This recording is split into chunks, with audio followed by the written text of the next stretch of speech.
نحمده ونستعينه ونستغفره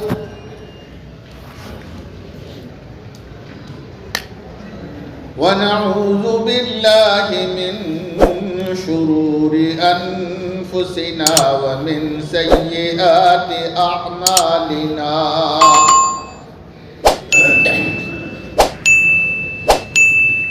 من يهده الله فلا مضل له ومن يضلله فلا هادي له ونشهد أن لا إله إلا الله ونشهد أن سيدنا ومولانا محمدا عبده ورسوله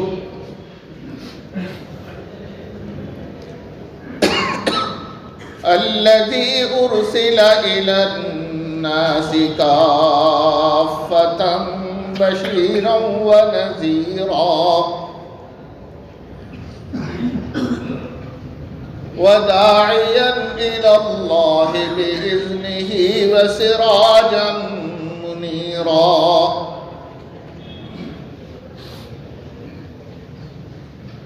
فبلغ الرسالة وأدى الأمانة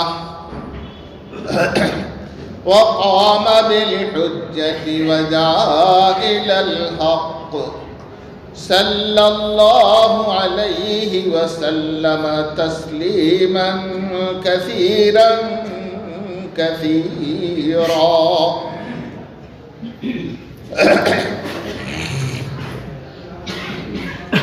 أما بعد فأعوذ بالله من الشيطان الرجيم بسم الله الرحمن الرحيم من عمل صالحا من ذكر أو أنثى وهو مؤمن من عمل صالحا من ذكر أو أنثى وهو مؤمن فلنحيينه حياة طيبة ولنجزينهم أجرهم بأحسن ما كانوا يعملون صدق الله العظيم. میرے محترم بزرگوں اور دوستوں،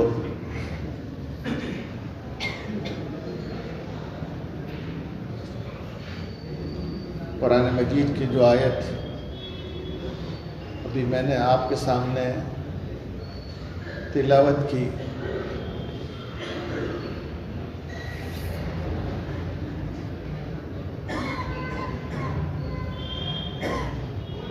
حقیقت حال یہ ہے کہ تلاوت کا لفظ جب آیا تو اس کے سلسلے میں ایک بات ذکر کرتا چلوں کہ تلاوت کیا چیز ہے. وَالَّذِي بَعَثَ فِي الْأُمِّيِّينَ رَسُولًا مِّنْهُمْ يَتْلُو عَلَيْهِمْ آيَاتِهِ. اللہ کی ذات وہ ہے جس نے امیوں میں ایک رسول کو بھیجا، اور رسول کا کام کیا ہے؟ بعثت کے مقاصد میں سے ایک مقصد کیا ہے؟ یتلو علیہم آیاتہ، اس کی آیتوں کو تلاوت کرنا. یہ تلاوت جو ہے یہ بھی بے معنی نہیں، معنی کے ساتھ تلاوت کرنے کی اور فضیلت ہے، لیکن اگر آپ معنی نہیں سمجھتے جب بھی اگر تلاوت کرتے ہو تو یہ مقاصد نبوت میں سے ہے. قرآن مجید میں کئی جگہ وَإِذَا ذُكِرَ اللَّهُ وَجِلَتْ قُلُوبُهُمْ وَإِذَا تُلِيَتْ عَلَيْهِمْ آيَاتُهُ زَادَتْهُمْ ایمانا. جب اللہ کو یاد کیا جاتا ہے وَتُلِيَتْ عَلَيْهِمْ آیَاتُ، اور اس کی آیتیں تلاوت کی جاتی ہیں تو زادتہم ایمانا، تو ان کے ایمان میں اضافہ ہوتا ہے۔ سمجھ کر تلاوت کرنے کے اور ہے، لیکن بغیر سمجھے بھی۔ ایک مرتبہ غالباً مصر کا جمال عبد الناصر قاری عبد الباسط کو لے کر رشیا میں گئے، تو اس وقت 0 آورس میں انہوں نے قاری عبد الباسط سے کہا کہ تلاوت کرو قرآن کی۔ سارے ملک کے سربراہ، رشیا کے بھی سربراہ موجود تھے، تو انہوں نے، حالانکہ جمال عبد الناصر کوئی بہت دیندار آدمی نہیں تھا، اس سے دین سے بڑا نقصان بھی پہنچا، لیکن ایمان والا تھا، تو اس نے کہا کہ میں یہ 0 آورس ہے، میں چاہتا ہوں ہمارے ساتھ ایک ہمارے معزز قاری صاحب ہیں، ان کی تلاوت آپ کو سنانا چاہتا ہوں۔ تو کہا سنائیے۔ پھر قاری عبد الباسط نے جب قرات شروع کی، حالانکہ رشیا کے بڑے بڑے سربراہ موجود تھے، عربی کوئی نہیں جانتا تھا، لیکن سب کی آنکھوں میں آنسو تھے، سب کی آنکھوں میں آنسو تھے۔ تو قرآن کی تلاوت جو ہے سمجھ کر کرو یا بغیر سمجھے کرو، یہ مقاصد نبوت میں سے ہے۔ اسی وجہ سے قرآن کے پڑھنے کو کہا جا رہا ہے، قرآن کی تلاوت کو کہا ہے، قرآن کی تلاوت گھر گھر ہونی چاہیے۔ جب سے ہمارے محلوں، ہمارے گھروں میں قرآن کی تلاوت غائب ہوئی ہے، اس وقت سے ہمارے یہاں نحوست برسنے لگی ہے۔ جہاں اللہ کا کلام نہیں لیا جائے گا، تلاوت نہیں کی جائے گی، وہاں کیا ہوگا؟ شیطان کا بسیرا ہوگا۔ جہاں اللہ کا نام لیا جائے گا وہاں رحمت کے فرشتے نازل ہوں گے، اور جہاں اللہ کا نام نہیں لیا جائے گا وہاں شیطان کا بسیرا ہوگا۔ تو یہ کتاب جو ہے عجیب کتاب ہے، یہ کتاب عجیب کتاب ہے۔ تو بہرحال میں عرض یہ کر رہا تھا، جو میں نے آیت تلاوت کی، من عمل صالحا من ذکر و انثی، کہ جو شخص نیک عمل کرے وہو مؤمن، اس حال میں کہ وہ ایمان کی حالت میں ہو، فَلَنُحْيِيَنَّهُ حَيَاةً طَيِّبَةً، ہم اس کو ایک عمدہ اور پاکیزہ زندگی عطا فرمائیں گے، وَلَنَجْزِيَنَّهُمْ أَجْرَهُمْ بِأَحْسَنِ مَا كَانُوا يَعْمَلُونَ، اور وہ جو عمل کرتا ہے، اجرہم بِأَحْسَنِ مَا كَانُوا، جو اس نے عمل کیا ہے اس سے بہترین بدلہ اور جزا ہم عطا فرمائیں گے۔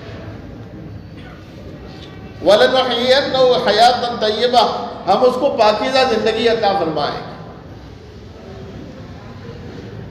ایمان والا ہے، نیک عمل کرتا ہے، تو ظاہر ہے کہ دنیا میں بھی پاکیزہ زندگی اللہ اس کو عطا فرماتے ہیں، اور آخرت کی پاکیزہ زندگی کے تو کیا کہنے ہیں، وہاں تو ایسی نعمتیں ہوں گی کہ ما لا عین رأت ولا اذن سمعت ولا خطر علی قلب بشر، نہ کسی کی آنکھ نے دیکھا ہوگا، نہ کسی کے کان نے سنا ہوگا، ولا خطر علی قلب بشر، نہ کسی انسان کے ذہن میں اس کا تصور آیا ہوگا۔ وہ زندگی وہاں کی جو زندگی ہے، جنت کی جو راحت کی زندگی ہے، جس کی نعمتوں کی جو مثال دی جاتی ہے دنیا میں، تو وہ دنیاوی چیزوں کو سامنے رکھتے ہوئے دی جاتی ہے تاکہ آدمی کو سمجھ سکے، ورنہ ایک بات لیس کمثلہ شیء اصول بیان کر دیا، اس کے معنی کوئی چیز ہے ہی نہیں۔ یہ تو سمجھانے کے لیے کہا جا رہا ہے، ایسے سیب ہوں گے، سدرۃ المحنطاب ایسے پتے ہوں گے، اس کے پھل ایسے ہوں گے جیسے مٹکوں جیسے ہیں، اتنے بڑے بڑے پھل ہوں گے۔ یہ تو سمجھانے کے لیے کہا جا رہا ہے، لیکن حقیقت حال تو یہ کہ لیس کمثلہ شیء، وہاں کی نعمتوں کے مانند تو کوئی چیز نہیں ہو سکتی، لیکن انسان جس چیز کو دیکھتا نہیں ہے اس کو سمجھ بھی نہیں سکتا. تو تقریب الفہم کے لیے، سمجھانے کے لیے یہ باتیں جو کہی گئی.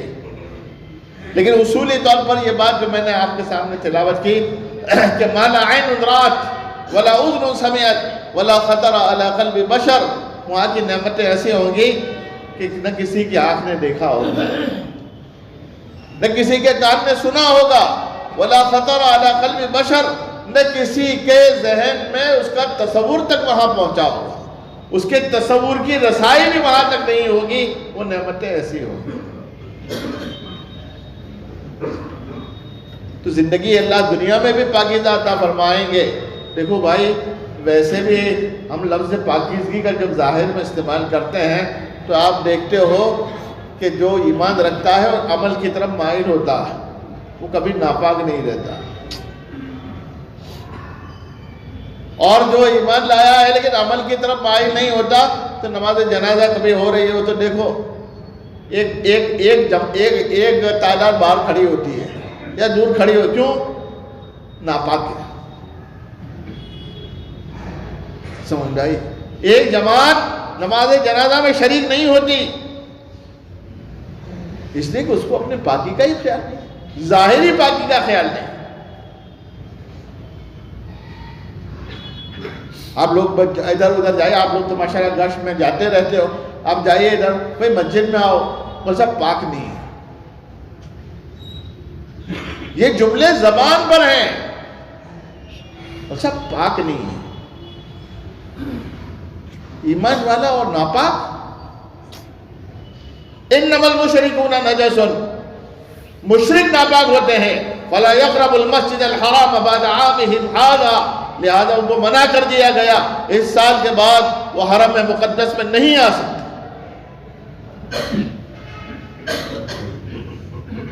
ظاہری پاکی بھی ضروری ہے اور باطنی پاکی بھی ضروری ہے.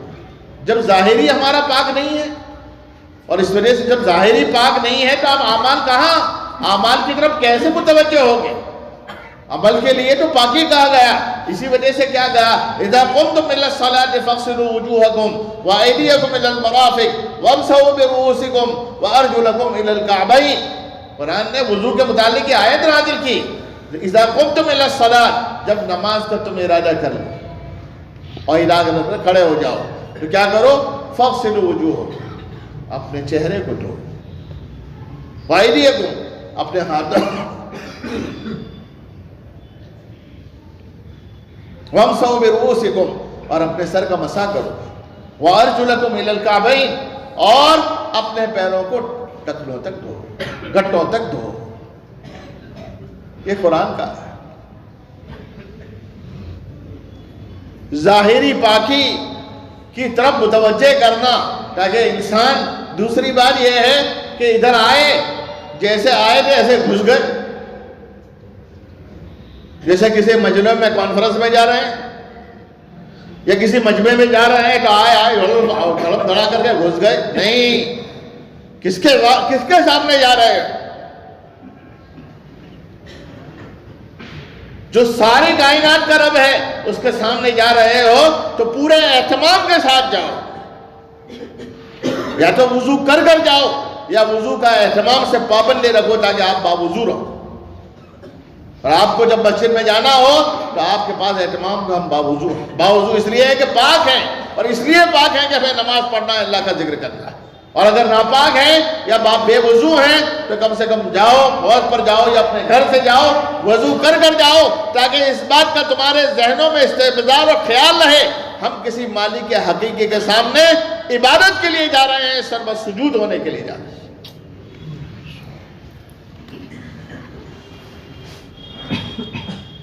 تو میرے محترم بزرگوں، یہ بات کہی گئی، من عمل صالحا من ذکر انثی، جو شخص نیک عمل کرے اور ایمان کی حالت میں کرے.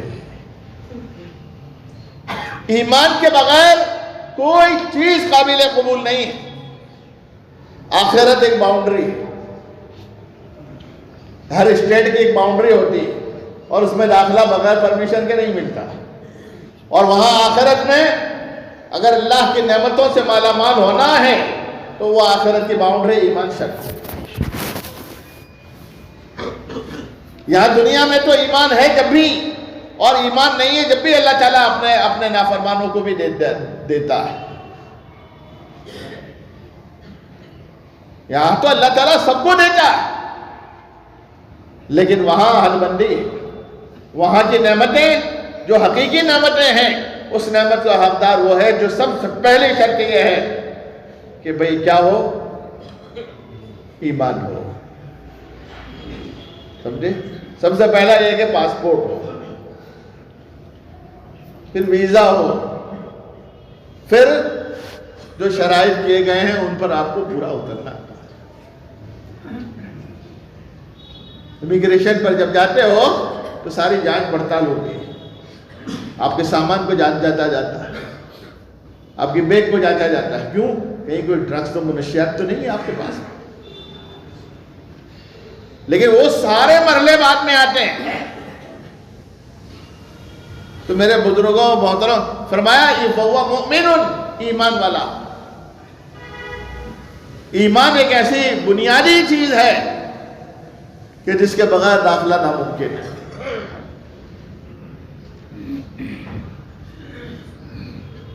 فَهُوَ مُؤْمِنٌ فرمایا اس لیے شرط ہے.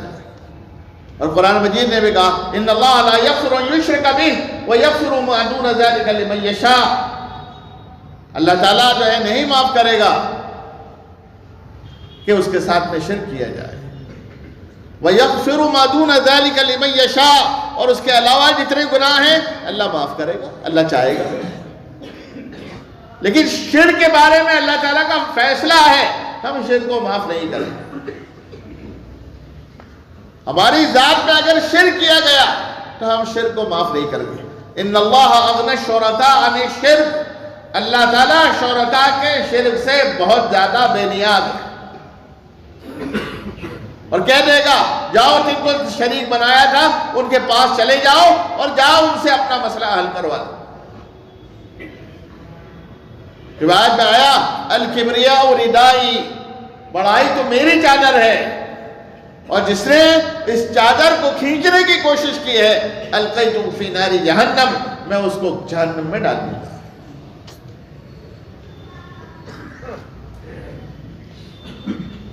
تو میرے محترم بزرگوں اور دوستوں، ایمان نامہ. اب ایمان کی جب بات آئی تو ہمارا ایمان کیسا؟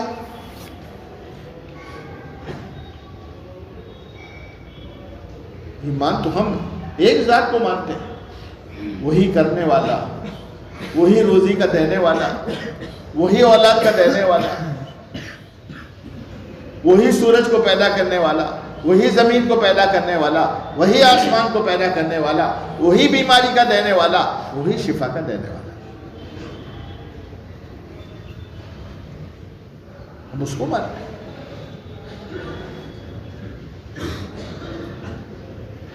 اصل شفا دینے والی ذات تو اللہ کی ہے، اولاد دینے والی تو ہے ذات تو اللہ کی ہے. یہ سارے علاج معالجے تو تدبیر کے درجے میں ہیں. یہ کی جائے گی، تدبیریں کی جائے گی، لیکن تدبیر مؤثر حقیقی نہیں ہے. اس لیے کہ یہ کووڈ کا زمانہ آیا. اب کووڈ کے زمانے میں چلی بہت ساری باتیں کہ بھئی یہ بیماری ایسی پھیلتی ہے. ہمارے یہاں اصولی طور پر ایک بات کہی گئی ہے ان المرض لا یعدی شیئا شیئا، کہ کوئی بیماری متعدی نہیں ہوتی، کوئی بیماری پھیلتی نہیں ہے.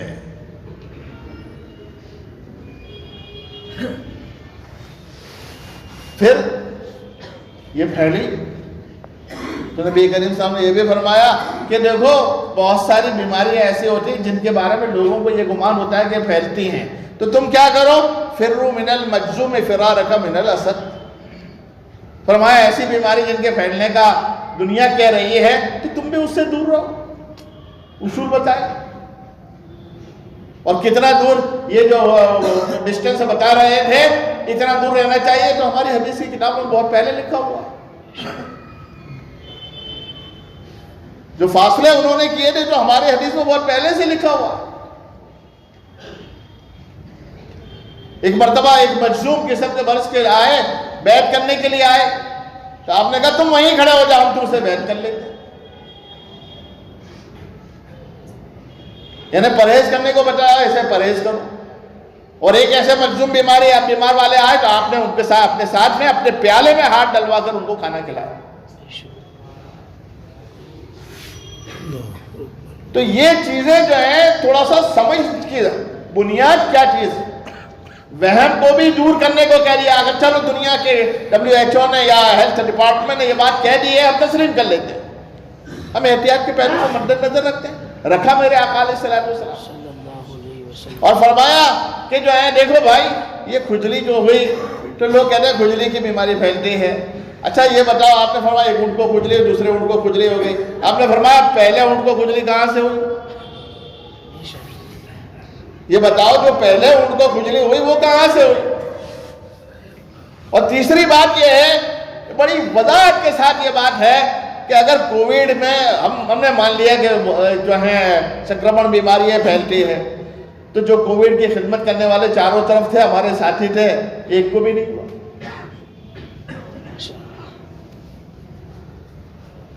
کیا کہو گیا؟ بڑودہ میں باشاءاللہ کیمپ لگایا تھا، سینکڑوں میں اپنے یہاں لگائے گئے، خدمت کی، کوئی ماسک بھی نہیں پہنا، خدمت کی، ایک کو بھی نہیں ہوا۔ اب کیا فیصلہ کرو گے آپ؟ مؤثر حقیقی تو اللہ ہی کی ذات ہے۔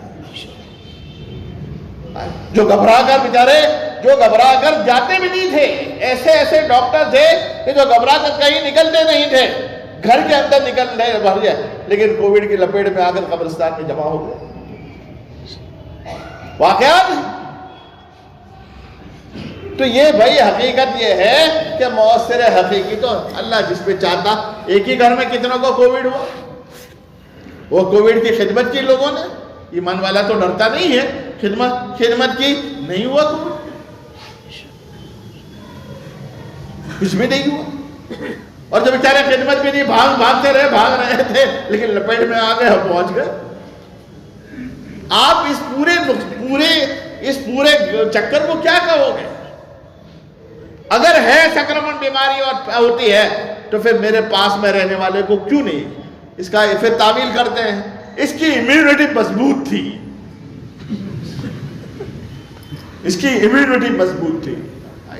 خیر جو چاہے تعویلیں کر لو، لیکن شریعت نے کہہ دیا اگر ایسی بیماری ہے تو بچو، احتیاط کرنے کو بھی کہا۔ پھر وہ حدیث پاک، پھر وہ من المجذوم، ایسی موذی بیماری آپ کو معلوم ہو رہی ہے تو مجذوم تو اس سے دور بھاگو۔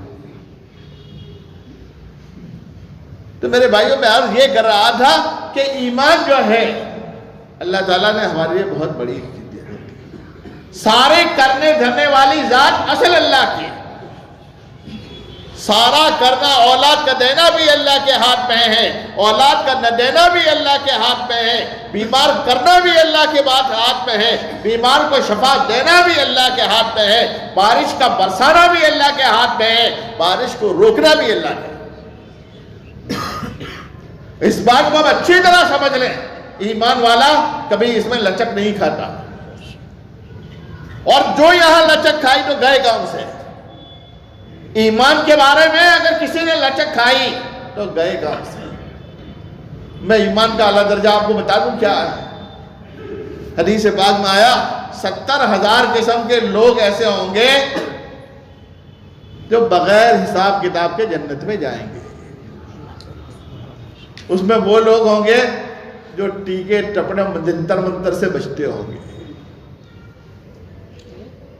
آئی سمجھ میں؟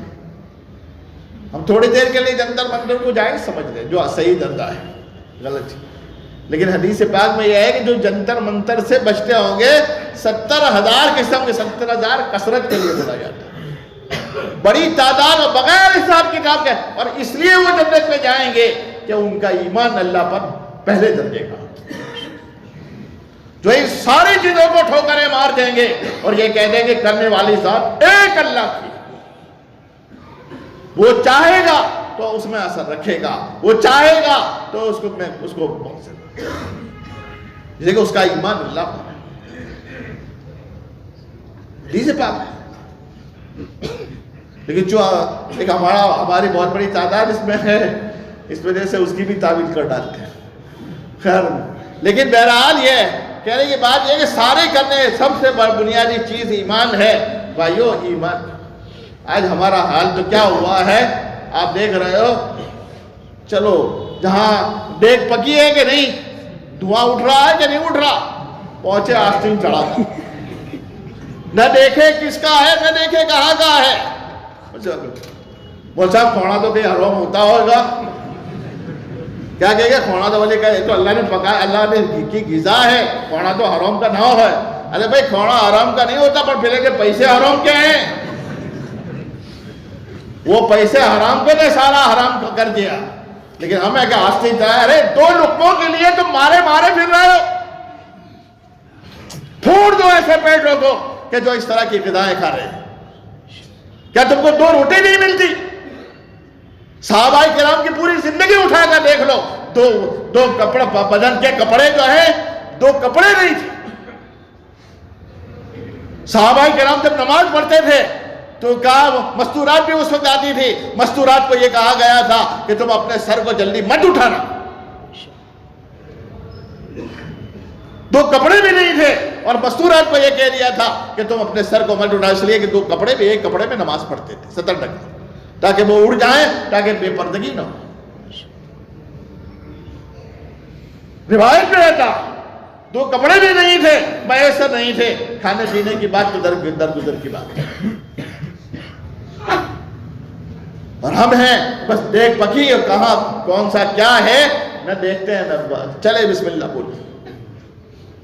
بھائیو غذا ہی تو سب کچھ ہے، اسی کے اثرات ہیں، اسی کی نحوستیں ہیں، وہی تباہی و برباد لاتی.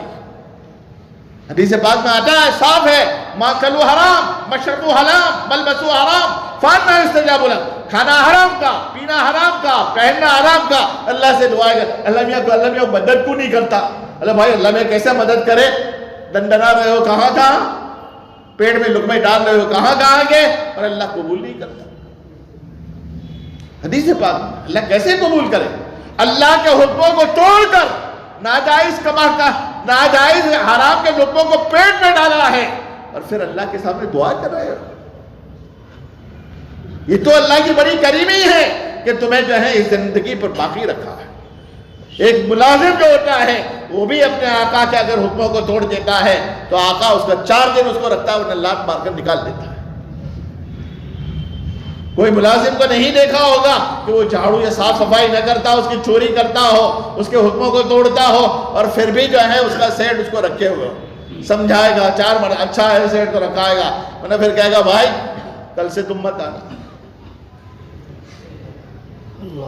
تو میرے محترم بزرگوں اور دوستوں بھائیو اصل تو اللہ کی ذات ہے، اللہ تعالیٰ. اور ایمان کے ساتھ کسی طرح کا سودا مت کرنا.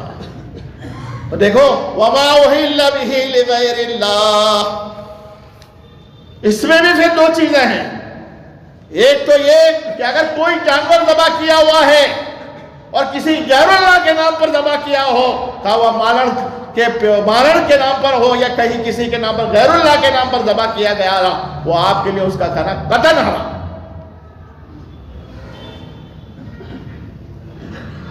وہ تو قطعاً حرام. اور ویسے درگاہ پر چلے گئے اور وہاں بکرے ذبح کیے تو یہ بدعت سے خالی نہیں.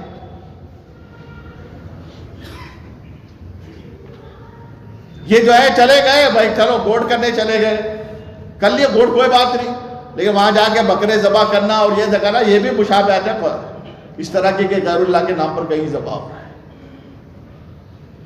اس لیے میرے محترم بزرگوں غیر اللہ کے نام پر اگر ذبیحہ کیا جائے یہ تو قطعاً حرام. بلکہ ہمارے عبد القادر صاحب رائے پور نے جو لکھا کہ صرف ذبیحہ نہیں، غیر اللہ کے نام پر اگر کوئی اور چیز بھی ہے، پرشاد کوئی اور بھی چیز ہے غیر اللہ کے نام کی بھی ہے، تو وہ بھی ہمارے لیے حرام ہے.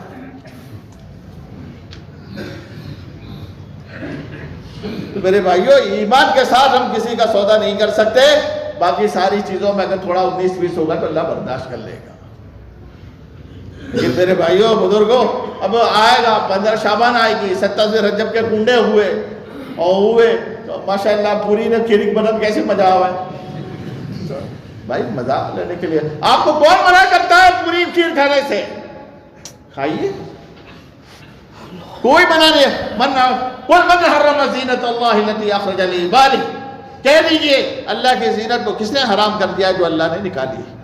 لیکن اسی دن خاص کھانا، رجب کے کنڈے خاص بنانا، اہتمام سے کہیں نہیں۔ رجب کے کنڈے، 15 شعبان کا حلوہ، رجب کے کنڈے، واہ بھائی واہ، اپنے جیسے کھانے کے لیے پیدا نہ ہوئے، ایسے مر گئے۔ اور تیسرا میں پھر کیا بنے گا؟ تیجے میں، اور وہ 11ویں کیا 10ویں میں پھر، اور 40ویں میں تو پھر آستینہ چڑھا گیا۔ میں تو بہت دیر ہو گیا مرنے والا، مر گیا، آستینہ چڑھا کے دن دن آ گیا اور ڈرا دن کھا رہے ہیں۔ اپنے لوگ کھانے کے لیے پیدا ہوئے بھائی، کیا لگایا تماشا بھائی؟ یہ کھانے پینے کے لیے آپ آئے ہو؟ صحابہ کرام نے اپنی زندگیوں کو فاقہ مستی کے ساتھ گزارا تھا، پیٹ پر پتھر باندھے تھے اور دین کو یہاں پہنچایا تھا۔ ہم اتنا بھی خیال نہیں رکھ سکتے، اس سے بڑھ کر بے غیرتی ہماری کیا ہو میرے بزرگوں؟ اور ہمارے ایمان کی اللہ کے نبی نے تعریف کی ہے۔ ایسے وقت میں بھی فرمایا، ایک مرتبہ حدیث پاک میں آیا ہے، روایت میں آتا ہے کہ بھئی صحابہ کرام کو آپ نے پوچھا، اے میرے ساتھیوں یہ بتاؤ سب سے زیادہ تعجب والا ایمان کس کا ہے؟ آپ علیہ السلام نے پوچھا سب سے زیادہ تعجب خیز ایمان کس کا؟ تو صحابہ کرام نے کہا کہ اللہ کے نبی سب سے زیادہ تعجب والا قابل قدر ایمان تو فرشتوں کا ہے۔ آپ نے فرمایا نہیں، فرشتوں کا بھی ایمان تعجب خیز نہیں، اس لیے کہ فرشتے تو روزانہ اللہ تعالیٰ کے احکام کو لاتے ہیں، دیکھتے ہیں، اور سارے چارہ اللہ تعالیٰ کی جو کارگزاری ہے سب ان کے سامنے ہے۔ ان کا ایمان کیسے تعجب خیز ہوا؟ ان کا ایمان اتنا تعجب خیز نہیں ہے۔ پھر کہا کہ اچھا تو آپ کا ایمان، انبیاء کرام کا ایمان؟ آپ نے فرمایا ہمارا ایمان کیسے تعجب خیز ہوا؟ حضرت جبریل آتے ہیں، وحی لے کر آتے ہیں، اللہ تعالیٰ کے احکام نازل ہو رہے ہیں، قرآن نازل ہو رہا ہے، اگر ہم بھی ایمان نہیں لائیں گے تو اور کون لائے گا؟ تو ہمارا ایمان بھی تعجب خیز نہیں ہے۔ پھر کہا تو پھر کس کا؟ صحابہ کرام نے کہا تو پھر ہمارا ایمان۔ صحابہ کرام نے عرض کیا تو پھر ہمارا ایمان تعجب خیز ہے۔ آپ نے فرمایا تمہارا ایمان کیسے تعجب خیز ہے؟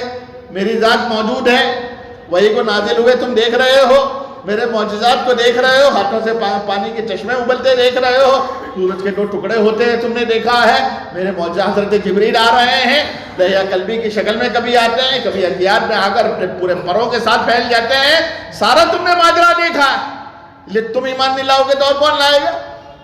تم تو سب دیکھ رہے ہو۔ فرمایا تمہارا ایمان بھی تعجب خیز ہے۔ فرمایا دیکھو ہمارے بعد ایسے لوگ پیدا ہوں گے جنہوں نے مجھے دیکھا نہیں ہوگا۔ فرمایا ایسے لوگ ہوں گے کہ جنہوں نے مجھے دیکھا نہیں ہوگا اور مجھے بغیر دیکھے میرے اوپر ایمان لائے۔ نہ انہوں نے فرشتوں کو دیکھا، نہ مجھے دیکھا، نہ میرے صحابہ کرام کو دیکھا، نہ اللہ تعالیٰ کے احکام کو آتے جاتے دیکھا، لیکن اس کے باوجود وہ مجھ پر ایمان لائیں گے، ان کا ایمان بھی قابل قدر ہوگا۔ میرے بھائیوں بزرگوں، ہم ایسے دور میں ہیں کہ اللہ تعالیٰ نے ہمارے ایمان کی تعریف کی ہے۔ اگر ہم اپنے ایمان کو بچا کے لے گئے اور اس طرح کے خرافات سے اپنی ذات کو بچایا تو یقیناً اللہ تعالیٰ کے وہاں ہمارا ایمان قابل تعریف ہوگا۔ اس لیے بزرگوں اور دوستوں، سب سے بنیادی چیز جو ہے وہ ایمان ہے۔ ایمان جتنا پختہ ہوتا ہے اتنا جو ہے اس کے نتائج جو ہیں وہ بیج جتنا اچھا ہوتا ہے اتنا تناور، اتنا درخت مضبوط ہوتا ہے۔ اس سے پہلی ہی چیز جو میں نے عرض کی وہ ایمان ہے۔ پھر فرمایا من عمل صالح، ایمان کے بعد پھر آتا ہے اعمال کا درجہ۔ حالانکہ امام بخاری رحمۃ اللہ علیہ نے تو ایمان کو بھی اعمال میں داخل کر لیا ہے، یہ فرمایا دیکھیں دوسرا درجہ جو من عمل صالحا من ذکر انثی، جس نے نیک اعمال کی، جس نے نیک اعمال اب آئے اعمال۔ میرے بزرگوں، اعمال کیا ہے؟ ایمان تو ہے لیکن پھر اعمال کیا ہے؟ کیا ہم نے جو چاہا 27ویں گونڈے کا بنا لیے؟ کائے کے لیے بناتے ہیں؟ دین سمجھ کر بنا رہے ہیں، اسی لیے بدعت۔ 15ویں شعبان کا حلوہ کیوں بنا رہے ہیں؟ دین سمجھ کر، اسی لیے بدعت۔ حلوہ کھانا بدعت نہیں ہے، کھیر پوری کھانا بدعت نہیں ہے، لیکن اس کو دین سمجھ کر رہے ہیں، یہ بدعت۔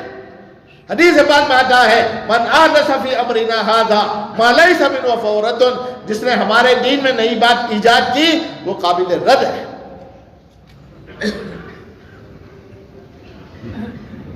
اور دین کا اسی طریقے سے جنازہ نکلتا ہے، بات کا بتنگڑ بڑھتا جاتا ہے، نتیجہ یہ ہے کہ دین کا۔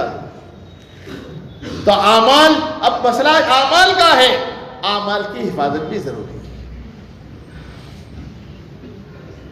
حدیث پاک میں آتا ہے، دیکھو بھائی اعمال کے بارے میں بھی، نیک اعمال کے بارے میں بھی جو ہے کیا بات کہی گئی، تو برے اعمال اور اپنی طرف سے ایجاد کیے ہوئے اعمال کا کیا حال ہوگا۔ حدیث میں آتا ہے کہ ایک وقت نبی کریم صلی اللہ علیہ وسلم کی خدمت میں حاضر ہوا،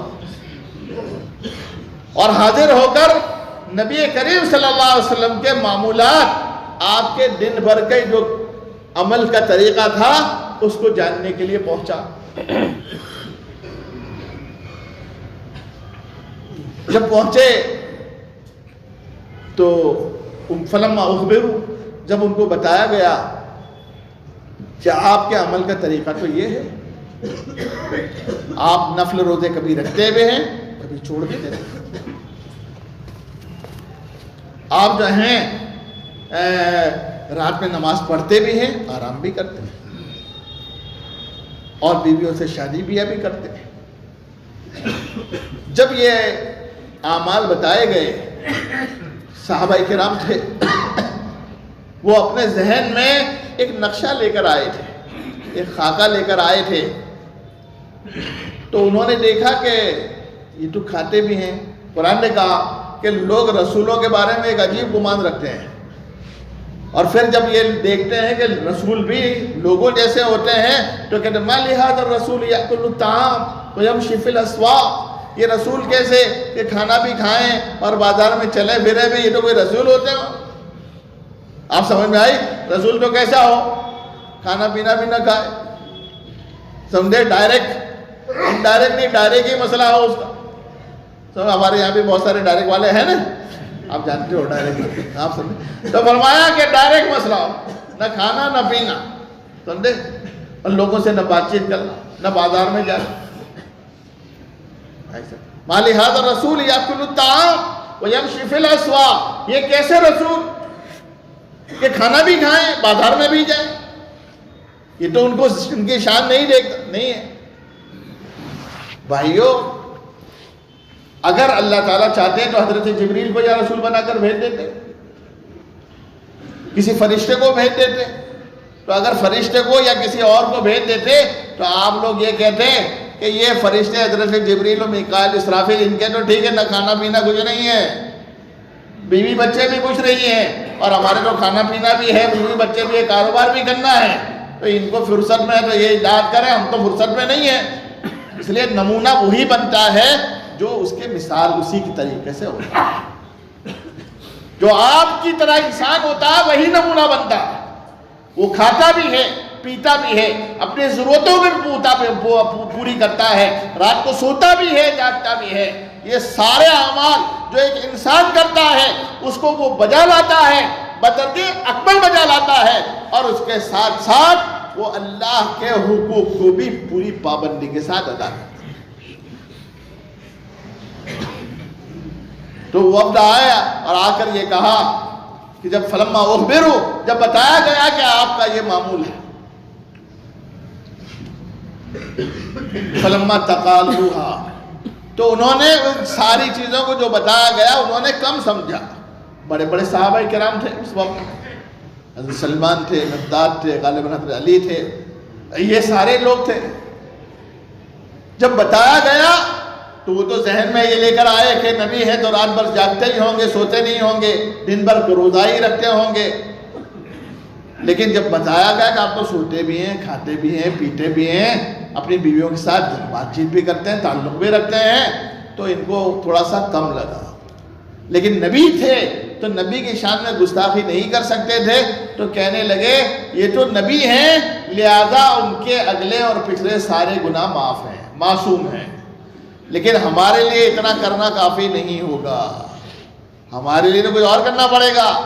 اس لیے ہم بھی تو یہ سوچتے ہیں کہ ہمارے جو 27 رجب کے کنڈے بھی کرنے پڑیں گے، اور محرم کا 15 کا حلوہ بھی کھانا پڑے گا، اور مرنے والے کے بعد میں 40واں بھی کرنا پڑے گا، تو وہ جنت میں جائے گا. ورنہ اگر ہم نہیں کھائیں گے، مشٹنڈے بیٹھ کر بریانی زردہ نہیں کھائیں گے، وہ جنت میں کیسے جائے گا؟ یہ سب ہمیں کرنا پڑے گا. تو میرے بھائیوں، صحابہ کرام تھے، صحابہ کرام نے سوچا کہ اللہ کے نبی ہیں اور لیکن تو بخشے بخشائے ہیں، ہمیں کچھ زیادہ کرنا پڑے گا، ہمیں کچھ زیادہ. حالانکہ ان کی سوچ دینی سوچ تھی، آپ ذرا غور سے سن لیجئے، وہ دینی سوچ تھی. فقال احدهم، اس میں سے ایک نے کیا کہا؟ اما انا فاصلی ولا ارقد. اب میرا معمول یہ رہے گا کہ میں رات بھر نماز پڑھتا رہوں گا، سوؤں گا نہیں. اس لیے کہ اللہ کے نبی تو سارے گناہ معاف ہیں، لیکن ہم تو انسان، ہمیں کچھ اور کرنا پڑے گا. تو انہوں نے یہ کیا کہا؟ میرا معمول اب یہ گا رات بھر سوؤں گا نہیں اور نماز ہی پڑھتا رہوں گا.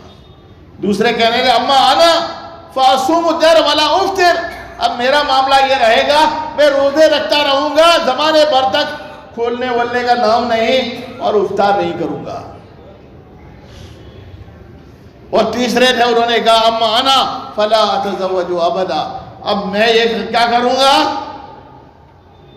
کسی آشرم میں چلا جاؤں گا اور شادی بیاہ نہیں کروں گا. فلا، تو یہ تو میں اپنی طرف فلا اتزوج ابدا. صحابی تھے، وہ آشرم میں جانے والے لوگوں میں سے نہیں تھے، لیکن کہنے کا مطلب یہ ہے کہ انہوں نے کہا بیوی بچوں کے چکر میں نہیں پڑوں گا، شادی بیاہ کروں گا ہی نہیں، تجرد کی زندگی اختیار کروں گا. یہ کیا؟ صبح اٹھے اور بیوی کے بعد خرچہ دو، بچہ پیدا ہو تو یہ خرچہ لاؤ، اس کی کوچنگ کا خرچہ، اس کے ٹیوشن کا، اس کے پڑھانے کا، ادھر ایڈمیشن کا خرچہ، اور یہ خرچے اور وہ خرچے. یہ ساری جھنجھٹوں سے پاک ہو کر میں اللہ کی عبادت میں مشغول رہوں گا. شادی بیاہ کرو تو بیوی کا خرچہ، آئندہ ہونے والے بچوں کا خرچہ، پھر بچوں کے تربیت کا خرچہ، پالنے پوسنے کا خرچہ، پھر ان کو ایڈجسٹمنٹ اور سیٹ کرنے کا خرچہ. تو یہ سارا رہے ہی نہیں، تو میں تو اللہ کی عبادت میں مشغول رہوں گا. یعنی سوچ بظاہر دینی تھی، لیکن نبی پاک علیہ السلام نے جب ان ساری باتوں کو فلما سمع ذلک، یہ باتیں سب آپ علیہ السلام نے سنی، تو آپ باہر آئے، اور باہر آ کر آپ نے یہ کہا انتم الذین قلتم کذا و کذا. آپ علیہ السلام نے یہ کہا، کیا کہا؟ تم ہی وہ لوگ ہو تو یہ کہہ رہے تھے، ایک یہ کہہ رہا تھا میں رات بھر نماز پڑھتا رہوں گا، سوؤں گا نہیں. دوسرا یہ کہہ رہا تھا میں روزہ رکھتا رہوں گا، افطار نہیں کروں گا. اور تیسرا یہ کہہ رہا تھا میں شادی بیاہ کے جھمیلے اور چکر میں نہیں پڑوں گا. یہ کہہ رہے تھے. پھر نبی کریم صلی اللہ علیہ وسلم، جو لوگ عربی جانتے ہیں وہ جانتے ہیں، بڑے سخت الفاظ کہتے ہیں، اور یہ فواللہ، آپ علیہ السلام قسم کھاتے ہیں. میرے آقا کو قسم کھانے کی ضرورت نہیں تھی، اور سامنے وہ مجمع تھا کہ جس کے سامنے بھی قسم کھانے کی ضرورت نہیں تھی. وہ تو نبی پاک علیہ السلام کی ہر ادا پر قربان ہو جانے والے لوگ تھے. معراج کا واقعہ جب بیان کیا، اور بیان کر کر جب صدیق اکبر کو کہا کہ آپ کے نبی تو یہ کہہ رہے ہیں، آج کی رات میں وہ بیت المقدس گئے تھے، اور بیت المقدس سے 7 آسمان گئے، اور فکان قاب قوسین او ادنیٰ، اتنی لمبا سفر کر کر رات ہی میں واپس آئے ہیں. تو صدیق اکبر نے کوئی دلیل نہیں مانگی تھی، صرف یہ کہا تھا میرے آقا نے کہا ہے تو میں اس کی تصدیق کرتا ہوں. وہاں کوئی قسم کھانے کی ضرورت نہیں تھی، لیکن پھر بھی میرے آقا علیہ السلام قسم کھا لیتے ہیں، اور سخت الفاظ میں فرماتے ہیں فواللہ، خدائے پاک کی قسم، انی لاخشاکم للہ واتقاکم لہ، میں تم میں سب سے زیادہ اللہ کا تقوی رکھتا ہوں اور اللہ کی خشیت اور خوف کا بھی مالک ہوں.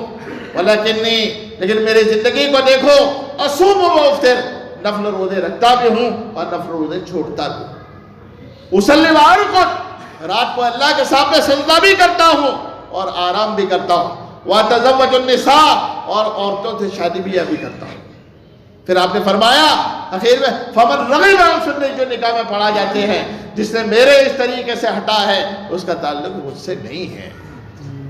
میرے بھائیوں، میں نے آپ کو ایمان کی بات کر لی، اعمال کی بات میں بھی اپنی طرف سے من گھڑت. یہاں سب صحابہ کرام نماز پڑھنے کی بات کر رہے تھے، روزہ رکھنے کی بات کر رہے تھے، شادی بیاہ کے چکر سے ہٹ کر اللہ کی عبادت میں گزارنے کی بات کر رہے تھے، لیکن میرے آقا علیہ السلام نے ان کی بات کو نیگلیکٹ کر دیا، قطع کر دیا اور کر دیا یہ بات چلنے والی نہیں.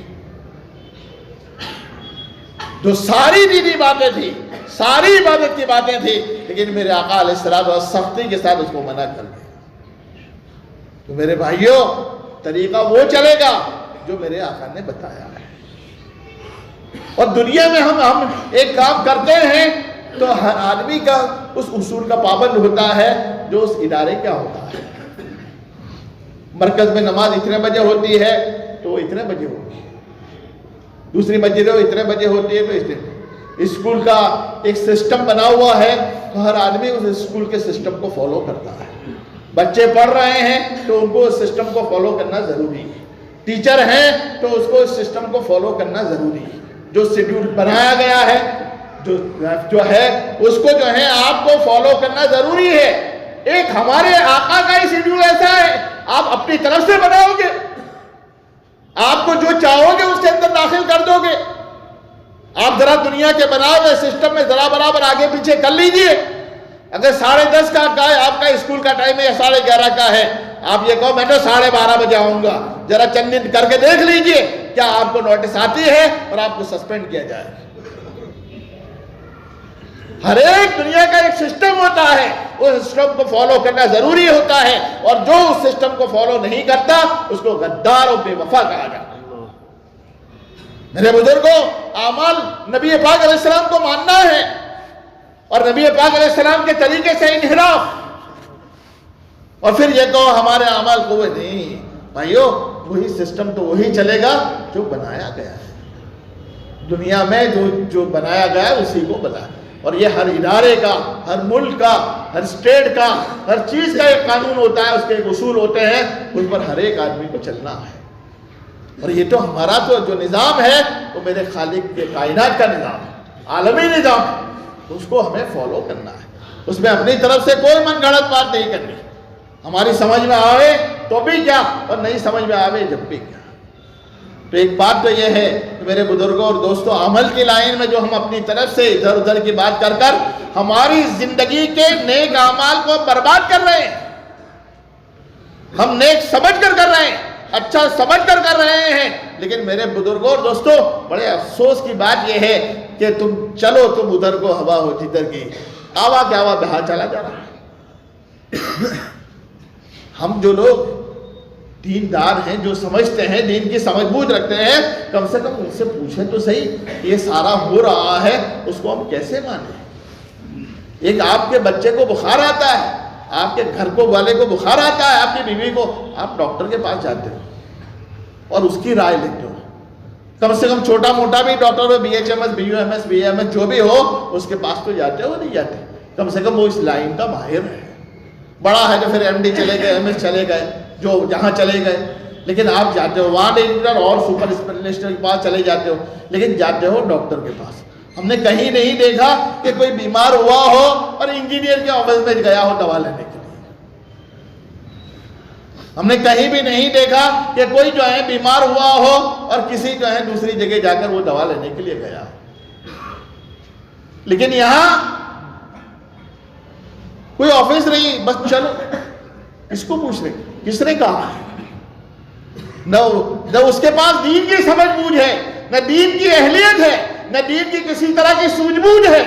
آپ ان کی باتوں کو مان کر جو ہے پورے اپنے دین کو برباد کرنے کے لیے نکلے. ایک مسجد یا مدرسہ یا ایک گھر بنانا ہوتا ہے تو انجینئر کے پاس جاتے ہو، اور جو ہے انجینئر بھی وہ آرکیٹیکٹ ہوتا ہے، اس میں بھی الگ الگ لائن ہیں. اگر اسٹرکچر ڈیزائن کی ضرورت ہے تو اسٹرکچر ڈیزائنر کے پاس جاتے ہو اور اس کا پلان لیتے ہو. ایک دینی ایسا ہے کہ مکان بنانا ہو تو بھائی نقشہ بنانا، ذرا کیسا بنانا، فلاں انجینئر بہت اچھا، یہ روم یہاں ہوگا، یہ رسوڑا یہاں ہوگا، یہ فلانا ہوگا، فلاں انجینئر کے پاس جاؤ، وہ بنایا، پھر اپنے دیکھو گے ہاں نہیں یہ تھوڑا ادھر یہ سیٹ کرو، یہ ہوتا، تو پھر انجینئر سیٹ کرتا ہے، یہ یوں سیٹ نہیں ہوگا، یہ یوں ہوگا، پھر انجینئر بنا بھائی یہ آپ نے یہ سیٹ کیا ہے، آپ یوں کہہ رہے مگر یہ تو سیٹ نہیں ہوتا، یہاں تو فلانی چیز آتی ہے، اچھا ایسا ہے، تو پھر انجینئر بتایا گا آپ یوں سیٹ کرو، تو آپ اس کی بات کو مانتے ہو۔ لیکن دین ایک بیچارہ بے بس بے کس ہے کہ جس طرح آپ کو بتا دیا گیا چلے ادھر۔ کس نے بتایا، کہاں سے بتایا، کوئی اڈا پتا کچھ نہیں، نہ آگے کا سرا ہے نہ پیچھے کا سرا ہے، اور قوم پوری کی پوری بے بسی کے ساتھ، بے کسی کے ساتھ چلتی چلی جاتی۔ میں نے آپ کو پہلے عرض کیا اعمال کی لائن بھی وہ ہونی چاہیے جو میرے آقا کی بتائی ہوئی ہے، اور صحابہ کرام جب آئے تھے اور یہ کہتے ہوئے آئے تھے ہم رات بھر نماز پڑھیں گے، ہم روزہ رکھیں گے، ہم شادی بیاہ کے چکر میں نہیں پڑیں گے، میرے آقا نے ان کی بات کو ناراضگی کے ساتھ انکار کیا تھا۔ اچھی باتیں تھی لیکن ناراضگی کا اظہار کیا تھا، اس لیے کہ یہ دین تو سارے عالم کے لیے آیا تھا۔ اس لیے میرے بزرگوں اور دوستوں، ہماری یہ ذمہ داری ہوتی ہے کہ ہم جو کام کر رہے ہیں اچھی طرح پرکھ کر کریں، سمجھ کر کریں، سوجھ بوجھ سے کریں، ایسا نہیں کہ ہم اسی طرح چلیں۔ تو فرمایا کہ من عمل صالحا من ذکر او انثی وہو مؤمن، جس نے نیک اعمال کی۔ اب نیک اعمال کا مسئلہ تو یہاں ایمان کا مسئلہ کٹائی میں، اور اس کے بعد اعمال کا مسئلہ، تو آپ دیکھ رہے ہو کہ اعمال کا کیا ہے۔ نماز پڑھو، آپ نے فرمایا صلوا کما رأیتمونی اصلی، نماز اس طریقے سے پڑھو جیسا میں نے تم کو بتایا۔ اب کوئی شخص اگر زوال کے وقت نماز پڑھے کیا اس کی نماز ہوگی؟ کوئی شخص اگر قبلہ ادھر کر نماز پڑھے تو کیا اس کی نماز ہوگی؟ طریقہ وہ ہوگا جو میرے آقا نے بتایا ہے، طریقہ وہی ہوگا جو میرے آقا نے بتایا ہے۔ ایک کہ اعمال کی لائن ہماری سے۔ تیسری بات یہ ہے میرے بزرگوں اور دوستوں، ایمان بنیاد ہے اور اعمال اس کی جو ہیں شاخیں، اس کے پتے ہیں۔ لیکن اعمال کے بارے میں بھی پھر کیا کہا گیا؟ اعمال جو ایک اعمال کا بھی ایک ظاہر ہوتا ہے، ایک باطن ہوتا ہے۔ اعمال کا بھی ایک ظاہر ہوتا ہے، ایک باطن ہوتا ہے۔ اب آپ نے یہاں سارا کے سارا اندر جو ہے ماربل تو رکھ دیا، اوپر تو شو کر دیا، لیکن اندر مٹی اور گارا بھر دیا، بجائے تھوڑے دن کے لیے نمائش ہو گئی، اندر جو ہے کچے اینٹوں کو ریت میں وہ کر دیا، یعنی اندر سے بھسبھسا، تو یہ کب تک رہے گا؟ بنیاد فاؤنڈیشن مضبوط نہیں ہے۔ آج سے اوپر سلیب بھر دیا، لیکن سلیب میں جتنی سیمنٹ ڈالنی چاہیے اس کا 1/4 بھی سلیب میں ہی ڈالی، تو کیا ہوگا؟ وہ اعمال، وہ آپ کا جو ہے یہ ساری چیزیں آپ کی کمزور ہو جائیں گی اور لمبی مدت نہیں رہیں گی۔ اس لیے حدیث پاک میں آتا ہے کہ دیکھو بھائی، اس کا بھی ایک ظاہر ہے اور ایک باطن ہے۔ ظاہر تو یہ ہے، اور باطن جو ہے وہ اخلاص۔ اخلاص کے بغیر کیا ہوا عمل جو ہے تمہارے منہ پر مار دیا جائے گا۔ سمجھ گئی؟ سب سے پہلی بات میں نے عرض کی ایمان ہے، ایمان کے بعد جو ہے وہ اعمال ہے، اور اعمال میں بھی اخلاص ہے۔ اگر اعمال میں ہمارے اخلاص نہ ہوا تو یہ نماز جو ہم پڑھتے ہیں، حدیث پاک میں آتا ہے، یہ اخلاص سے پڑھی ہوئی نماز کو اللہ تعالیٰ ریشم اور مخمل کے کپڑے میں لپیٹ کر اس کو بارگاہ الہی میں قبولیت سے مشرف کیا جاتا ہے۔ اور اگر اس نماز کو آپ نے بے دلی سے پڑھا، بے توجہی سے پڑھا، آئے اور 4 ٹھونگے مار دی، اور اپنے دکان کی کھنکھناہٹ آپ کے کانوں میں آ رہی ہے، توجہ ادھر ہے، تو فرمایا یہ نماز اٹھائی جائے گی، اور یہ نماز آپ کے لیے بد دعا کرے گی، اور یہ کہے گی زیّات اللہ کما زیّتنی، اللہ تجھے برباد کرے جیسا تو نے مجھے برباد کیا۔ اور اگر اس نماز کو آپ نے خشوع و خضوع کے ساتھ پڑھا ہوگا تو یہ نماز آپ کے لیے دعا کرے گی، اور یہ کہے گی حفظک اللہ کما حفظتنی، اللہ تیری حفاظت فرمائے جس طریقے سے تو نے میری حفاظت کی۔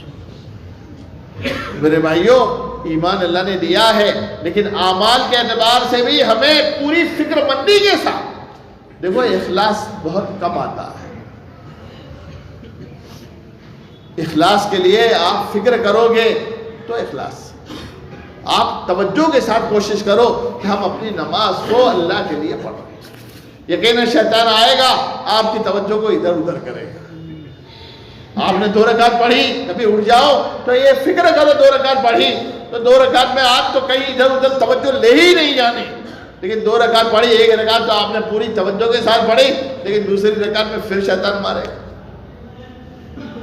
بزرگوں نے لکھا پھر دوسری 2 رکعت پڑھو، پھر پڑھو۔ تو اس طریقے سے کرتے کرتے 1 رکعت سے دوسری رکعت میں 2 رکعتوں میں اخلاص منتقل ہوگا، اور منتقل ہوتے ہوتے پھر 4 رکعت، آپ 6 رکعت پڑھو گے تو اس میں 4 رکعت میں اخلاص نصیب ہوگا، اور 8 رکعت پڑھو گے تو اللہ 6 رکعت میں دے گا۔ اور اس طریقے سے اگر کرتے رہو گے، پوری توجہ اخلاص کے لیے کرتے رہو گے تو اللہ تعالیٰ آپ کو اخلاص کی دولت سے مالا مال۔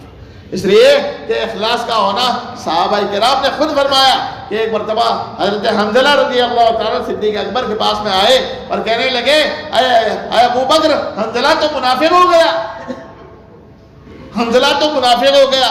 صدیق اکبر نے کہا کیا بات ہے؟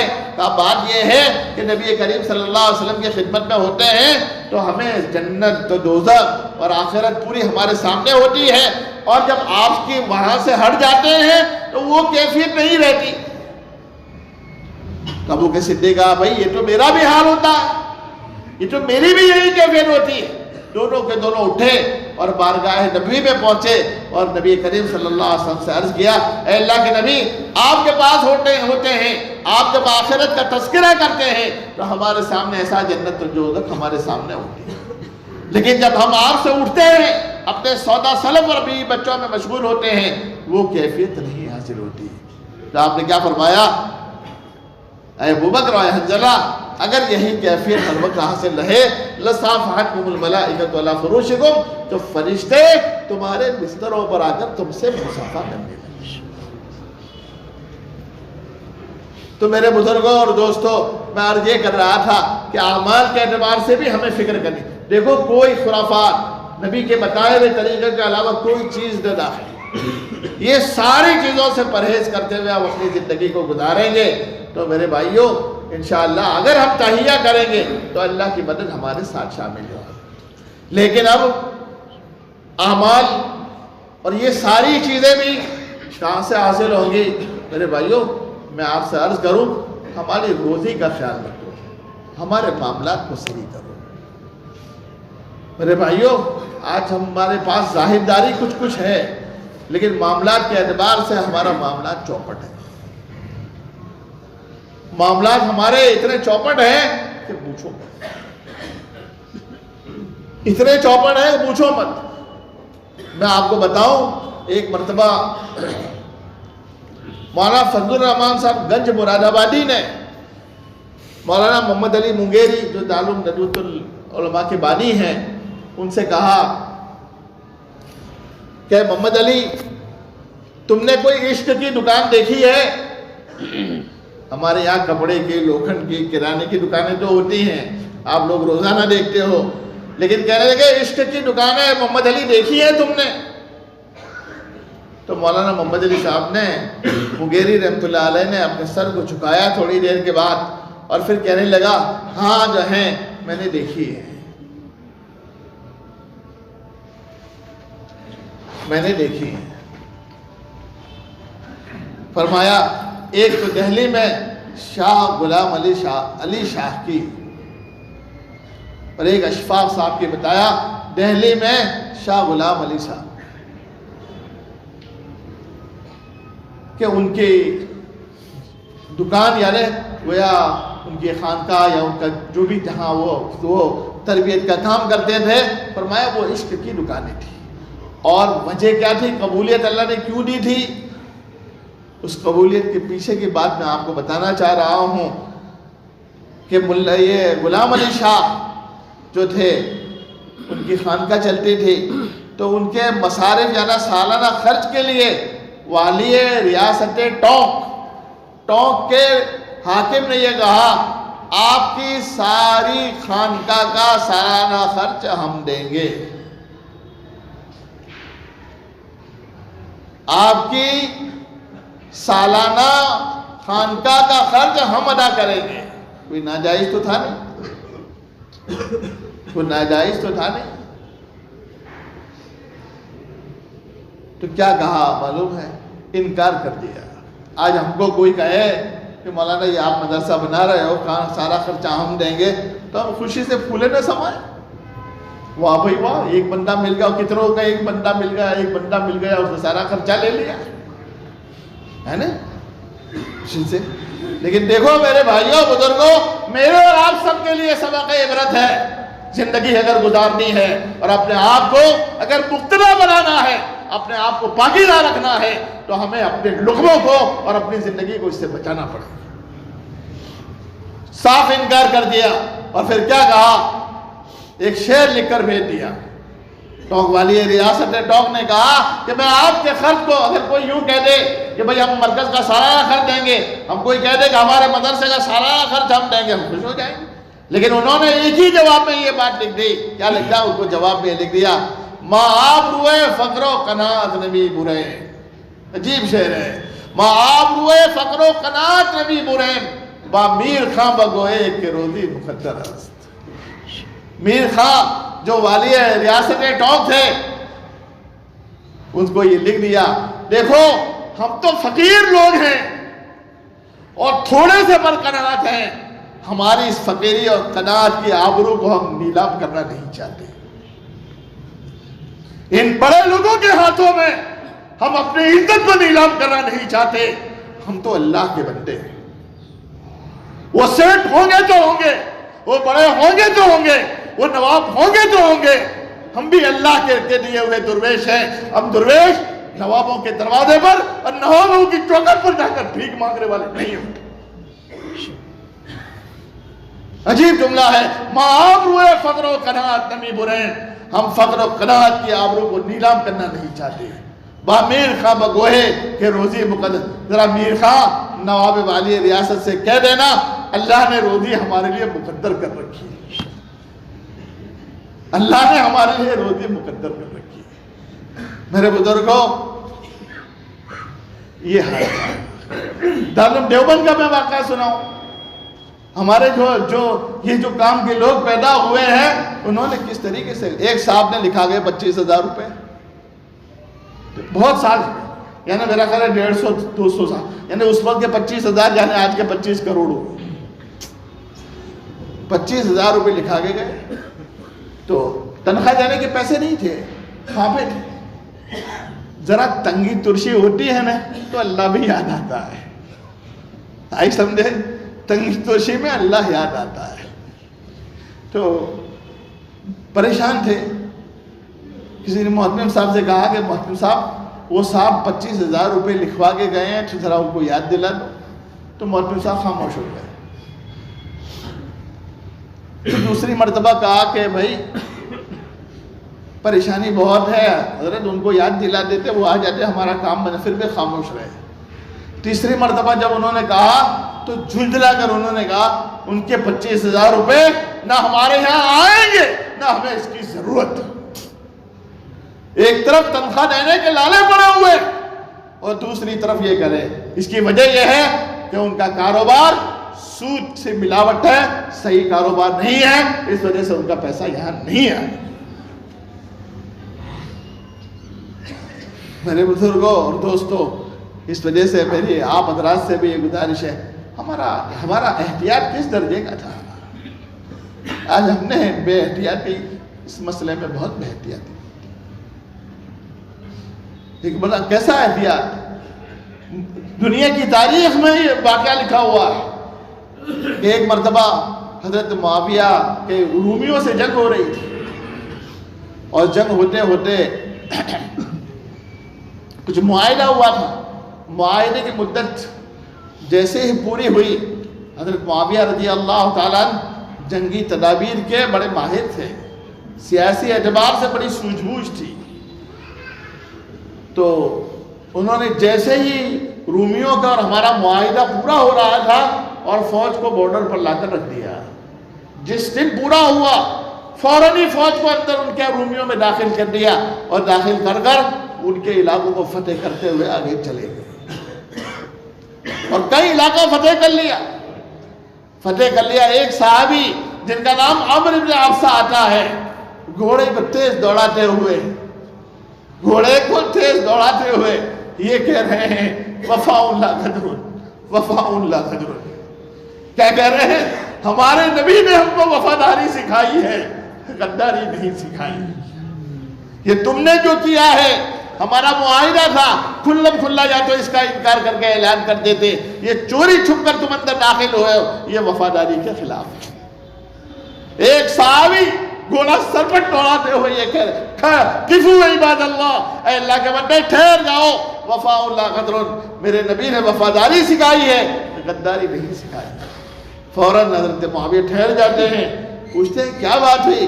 کہا کہ یہ طریقہ صحیح نہیں ہے, جب عہد کیا جائے تو نہ کھولا جائے نہ باندھا جائے, لیکن اس کا پورا اعلان کر دیا جائے.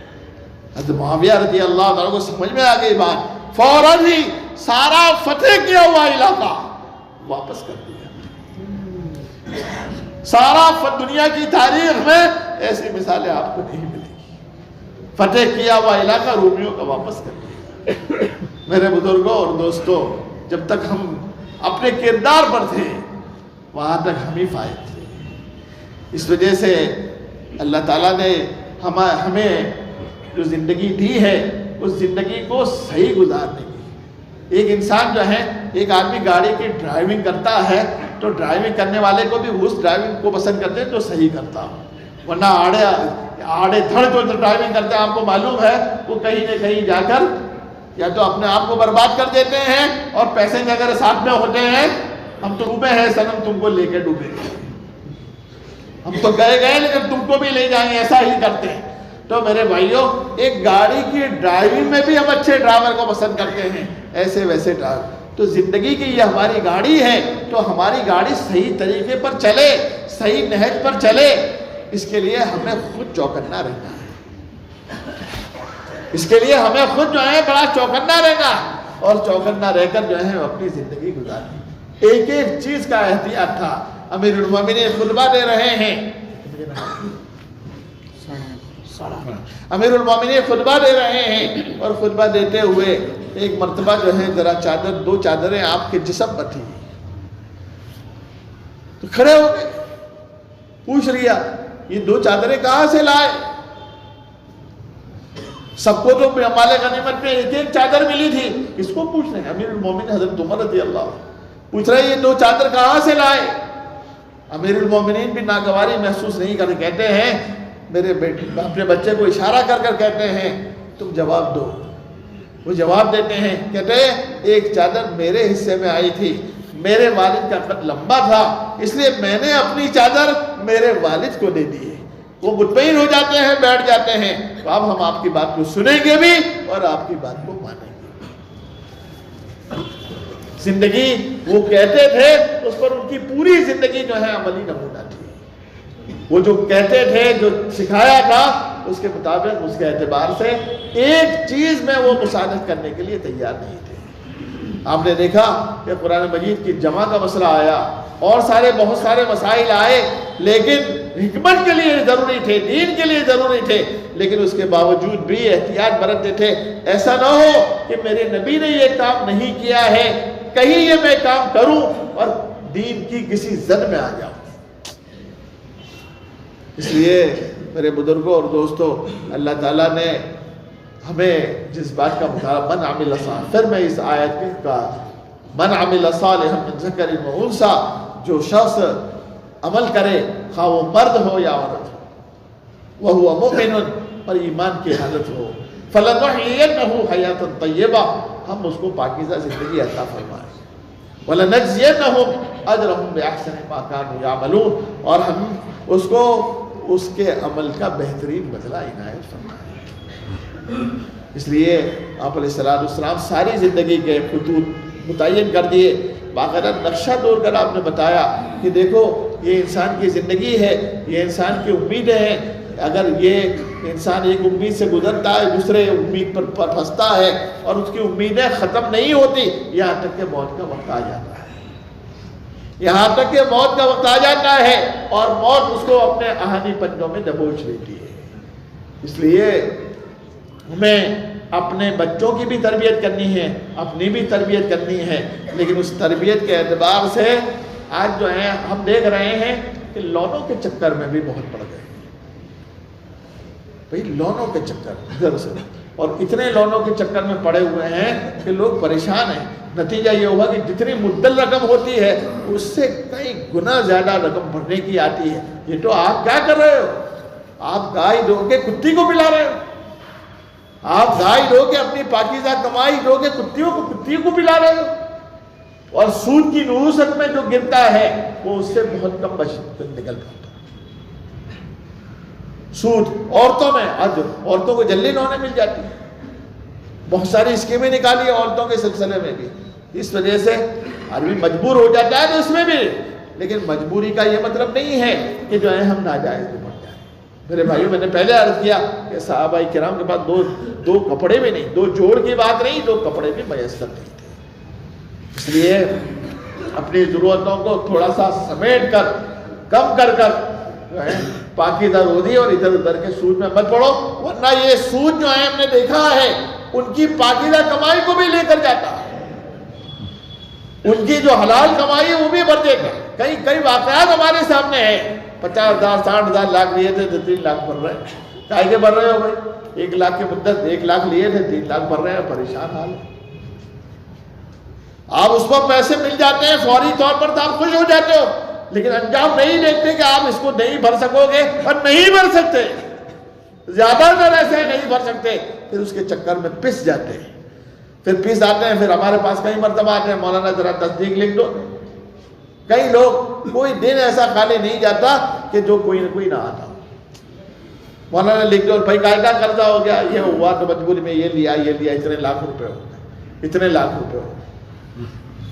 اس لیے یہ سود کے چکر سے اپنے آپ کو بچاؤ گے تو انشاءاللہ تھوڑی پریشانی تو ہوگی، تھوڑی پریشانی، حلال کمائی کے لیے تھوڑی پریشانی ضروری ہے، لیکن پریشانی کے بعد جب اللہ تعالیٰ راستے کھولے گا تو اللہ تعالیٰ تمہارے لیے غیب کے راستے کھولے گا۔ وَالَّذِينَ جَاهَدُوا فِينَا لَنَهْدِيَنَّهُمْ سُبُلَنَا، جو ہمارے بارے میں مجاہدے سے کام لیں گے، لَنَهْدِيَنَّهُمْ سُبُلَنَا، ہم ان کے لیے راستے کھول دیں گے۔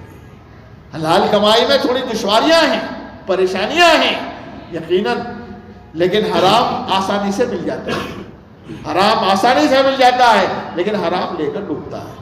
اس وجہ سے حرام کمائی سے بھی اپنے آپ کو بچائیں، لقموں سے بھی بچائیں، ناجائز طور و طریقوں سے بھی بچائیں، اپنے کاروبار کو بھی پاک صاف رکھیں، اپنی روزی کو صحیح جگہوں پر خرچ کریں، اس کی بھی کوشش کریں، ادھر ادھر فضولیات میں نہ کریں، دین کے کاموں میں خرچ کریں، ورنہ خاموں کھا کے رسم و رواج میں، خاموں کے فضولیات میں، اور کوئی نے دعوت دے دی تو چلے اس طرف جہاں 2 لقمے انسان کتنا کھاتا ہے، 2 لقمے کھاتا ہے، 2 لقموں کے آپ ادھر ادھر مارے پھر رہے ہو، اور وہ بھی جائز ناجائز میں نہیں دیکھ رہے، وہ بھی آپ نہیں دیکھ رہے کہ حرام ہے کہ حلال ہے، کسی چیز کا خیال کیا ہے، بغیر آپ دندنا رہے ہو 2 لقمے کھانے کے لیے۔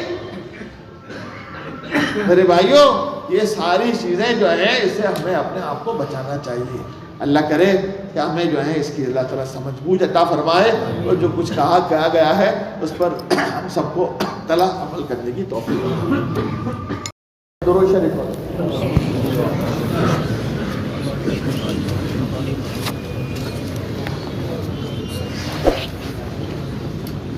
ربنا ظلمنا انفسنا وان لم تغفر لنا وترحمنا لنكونن من الخاسرين ربنا آتنا في الدنيا حسنة وفي الآخرة حسنة وقنا عذاب النار ربنا لا تزغ قلوبنا بعد إذ هديتنا وهب لنا من لدنك رحمة إنك أنت الوهاب لا إله إلا الله الحليم الكريم سبحان الله العرش العظيم والحمد لله رب العالمين اللهم إني أسألك موجبات رحمتك وعزائم مغفرتك والغنيمة من كل بر وسلامة من كل إثم لا تجعل لنا ذنبا إلا غفرته ولا هما إلا فرجته ولا حاجة هي لك ردا إلا قد قضيتها يا أرحم الراحمين۔ اے اللہ تو ہماری خطاؤں کو معاف فرما، ہمارے گناہوں کو معاف فرما۔ اے اللہ جو کہا گیا سنا گیا، اے اللہ اس پر کہنے سننے والے سب کو عمل کی توفیق نصیب فرما۔ اے اللہ ہم کہہ تو رہے ہیں لیکن عمل میں ہم کورے ہیں، اور اسی کا نتیجہ ہے کہ ہمارے عمل کا، ہمارے کہنے کا کوئی اثر نہیں۔ اے اللہ ہم خود کورے ہیں، اے اللہ ہمیں اس پر عمل پر کرا ہماری زندگیوں کو گامزن فرما، ہماری زندگیوں کو اے اللہ عمل لائن پر پختگی کے ساتھ اے اللہ اس پر گزارنے کی توفیق نصیب فرما۔ اے اللہ اے اللہ اے اللہ اے اللہ ایمان میں پختگی نصیب فرما، ایمان میں پختگی نصیب فرما، اے اللہ ایمان میں پختگی نصیب فرما، اے اللہ ایمان میں پختگی نصیب فرما، اعمال کی لائن میں بھی اے اللہ تو تیری رضا کے لیے کرنے کی توفیق نصیب فرما۔ اے اللہ دکھلاوے اور ریاکاری سے تو ہماری پوری حفاظت فرما، اے اللہ دکھلاوے اور ریاکاری سے تو ہماری پوری حفاظت فرما۔ اے اللہ ہمارے کے اعمال کی لائن میں بھی بہت ساری خرابیاں عمل کے نام سے ہو گئی ہیں، دین کے نام سے ہو گئی ہیں، اے اللہ جس کا دین سے کوئی سروکار اور لینا دینا نہیں ہے، اے اللہ اس سے تو ہماری اور ہمارے معاشرے کی پوری حفاظت فرما۔ اے اللہ بدعات سے حفاظت فرما، خرافات سے حفاظت فرما، دین کے صحیح اور پاکیزہ راستے پر چلنا ہم سب کو آسان فرما۔ اے اللہ راتوں کو اڑ کر تیرے سامنے رونے والا بنا دے۔ اے اللہ اے اللہ اے اللہ راتوں کے رونے کو ہم نے جب سے کھویا ہے، ہم نے بہت کچھ اپنے آپ سے کھویا ہے، اے اللہ راتوں کو رونے والا بنا دے، تیرے سامنے مانگنے والا بنا دے، اے اللہ تیرے سامنے مانگنے والا بنا دے۔ اے اللہ امت کی کشتی بھنور میں ہے، اے اللہ تو اس کو اے اللہ کشتی کو کنارے پر لگا دے۔ کئی مرتبہ امت کی کشتی بھنور میں آئی ہے اور اے اللہ تو نے اس کو کنارے لگایا ہے، اے اللہ تو ہماری اس کشتی کو بھی کنارے پر لگا دے۔ اے اللہ ہماری زندگیوں میں بھی انقلاب برپا فرما، تیری رضا کے کام کرنے کی توفیق نصیب فرما۔ اے اللہ اخلاص کے ساتھ عمل کی توفیق نصیب فرما۔ اے اللہ زندگی کا یہ سورج اے اللہ لبے بام آ چکا ہے، اے اللہ نہ جانے کس وقت غروب ہو جائے گا، اے اللہ تیرے سامنے حاضری ہونا یقینی ہے۔ اے اللہ گناہوں کا بلندہ لیے ہوئے اے اللہ آ رہے ہیں، تو معاف فرما دے۔ اے اکرم الاکرمین ہمارے گناہوں کو معاف فرما دے۔ اے اللہ گناہ بے شمار ہے، اے اللہ گناہ بے شمار ہے، لیکن تجھ سے بخشش کے امیدوار ہیں، گنہگار ہیں لیکن تیرے بندے ہیں، تو معاف کر دے۔ اے اللہ ہمارے گناہوں کو معاف فرما دے۔ اے اکرم الاکرمین ہمارے سامنے کمرم کا معاملہ فرما دے۔ اے اللہ ہمارے اس معاشرے کی پوری حفاظت فرما۔ اے اللہ ہمارے شہر کی حفاظت فرما، ہمارے اطراف کی حفاظت فرما، ہمارے پورے علاقے کی حفاظت فرما۔ اے اللہ دین کے ٹھکانوں کی حفاظت فرما، دین کے کام کرنے والوں کی حفاظت فرما، دین کے مراکز کی حفاظت فرما۔ اے اللہ ہمارے اکابر بوڑھے ہو چکے ہیں، ان کی صحت میں عمروں میں برکت عطا فرما۔ اے اللہ ہمارے مراکز دینیہ کی حفاظت فرما، ہمارے مساجد کی حفاظت فرما، ہمارے مکاتب قرآنیہ کی حفاظت فرما، ہمارے شاعر کی حفاظت فرما۔ اے اللہ ہمارے دین کے اے اللہ جو شاعر ہیں اے اللہ اس کو پامال کرنے کی پوری کوشش ہو رہی ہے۔ ایسے نازک وقت میں اے اللہ تو ہی ہم کمزوروں پر رحم فرما اور اس کی حفاظت فرما۔ اے اللہ ہم سب کو ایک بنا، ہم سب کو نیک بنا، ہمارے ملک میں عافیت پیدا فرما، بھائی چارہ پیدا فرما، ہمیں ایک دوسرے کا احترام نصیب فرما۔ اے اللہ دین کا کام جو ہو رہا ہے اے اللہ اس میں برکتیں نازل فرما، جن لوگوں نے نام لکھوائے ہیں ان کا نکلنا آسان فرما۔ اے اللہ اس کام میں قبولیت عطا فرما، اس کام کو احترام کے ساتھ اے اللہ دیکھنے کی توفیق نصیب فرما، ایک دوسرے کے ساتھ جڑ کر محبت کے ساتھ ہم سب کو کام کرنے کی توفیق نصیب فرما۔ اے اللہ کرم کا، فضل کا، عفو کا، عافیت کا معاملہ فرما، اور آپ علیہ السلام کے سب کو طفیل میں ہماری دعاؤں کو قبول فرما۔ ربنا تقبل منا انک انت السمیع العلیم وتب علینا انک انت التواب الرحیم۔ سبحان ربک رب العزة عما یصفون وسلام برحمتک یا